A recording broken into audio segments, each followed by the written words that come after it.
Asia cup super ഫോറിൽ പാകിസ്ഥാനെ തകർത്ത ഇന്ത്യൻ ടീമിന് അഭിനന്ദന പ്രവാഹം. 171 റൺസ് ഇന്ത്യ 7 പന്ത് ബാക്കി നിൽക്കെയാണ് മറികടന്നത്. അർദ്ധ സെഞ്ചുറി നേടിയ അഭിഷേക് ശർമ്മയാണ് ഇന്ത്യയുടെ വിജയശില്പി. ഹസ്തദാന വിവാദം നിലനിൽക്കെ സൂപ്പർ ഫോർ പോരാട്ടത്തിലും ക്യാപ്റ്റന്മാർ കൈകൊടുത്തില്ല.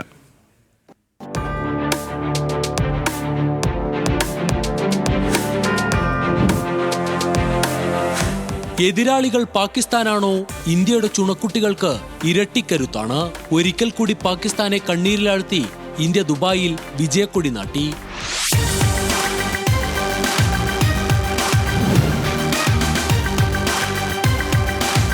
ബാറ്റിംഗിലെ പിഴവുകൾക്ക് പരിഹാരം കണ്ടാണ് പാകിസ്ഥാൻ ഇത്തവണ ഇന്ത്യക്ക് മുന്നിലെത്തിയത്. സൂപ്പർ താരം ജസ്പ്രീത് ബുംറയെ അടക്കം കടന്നാക്രമിച്ച് പാകിസ്ഥാൻ തുടങ്ങി. ഓപ്പണർ സാഹിബ്സാദ ഫർഹാൻ ഒരറ്റത്ത് നങ്കൂരമിട്ടപ്പോൾ മറുവശത്ത് വന്നവരെല്ലാം പിന്തുണയേകി. ഇടവേളകളിൽ വിക്കറ്റ് വീണെങ്കിലും 171 റൺസ് പടുത്തുയർത്തി പാകിസ്ഥാൻ.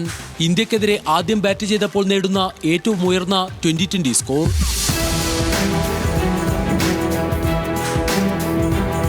ഹസ്തദാന വിവാദം മുറിവേൽപ്പിച്ച ഇന്ത്യ പാക് മത്സരത്തിൽ ഇത്തവണയും മുഖം കൊടുക്കാതെയാണ് ക്യാപ്റ്റന്മാർ മത്സരം തുടങ്ങിയത്. കളിക്കളത്തിൽ അർദ്ധ സെഞ്ചുറി നേടിയപ്പോൾ ഗാലറിയിലേക്ക് സാങ്കല്പിക വെടിയുതിർത്ത് ഫർഹാന്റെ പ്രകോപനം. മുറിവിൽ ഉപ്പ് തേച്ചതിന് കളത്തിൽ ബാറ്റ് കൊണ്ടുതന്നെ ഇന്ത്യയുടെ മറുപടി.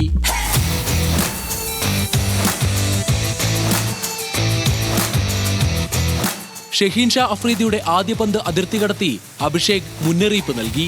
ഒരറ്റത്ത് അഭിഷേകും മറുവശത്ത് ഗില്ലും നിറഞ്ഞാടി. അഭിഷേക് 39 പന്തിൽ 74, ഗിൽ 28 പന്തിൽ 47. അവസാന ഓവറുകളിൽ ആഞ്ഞടിച്ച് 19 പന്തിൽ 30 റൺസ് എടുത്ത തിലക് വർമ്മ ഹാർദിക്കിനെ കൂട്ടുപിടിച്ച് ടീമിനെ ജയത്തിലെത്തിച്ചു. ഗ്രൂപ്പ് മത്സരത്തിന് പിന്നാലെ സൂപ്പർ ഫോറിലും പാകിസ്ഥാന് ചുട്ട മറുപടി നൽകാൻ ഇന്ത്യക്കായി. തുടർച്ചയായ 7ാം ജയമാണ് അന്താരാഷ്ട്ര ക്രിക്കറ്റിൽ ഇന്ത്യ പാകിസ്ഥാനെതിരെ നേടുന്നത്. അർദ്ധ സെഞ്ചുറി നേടിയ അഭിഷേക് ശർമ്മയാണ് കളിയിലെ താരം. 17 പന്തിൽ 13 റൺസ് എടുത്ത സഞ്ജു സാംസണിന് തിളങ്ങാനായില്ല. രണ്ട് ടീമിലെയും ഫീൽഡർമാർ ക്യാച്ചുകൾ തുടരെ കളഞ്ഞത് മത്സരത്തിൽ കാണികളെ നിരാശപ്പെടുത്തി. ബുധനാഴ്ച ബംഗ്ലാദേശാണ് സൂപ്പർ ഫോറിൽ ഇന്ത്യയുടെ അടുത്ത എതിരാളികൾ. Sports desk, news Malayalam.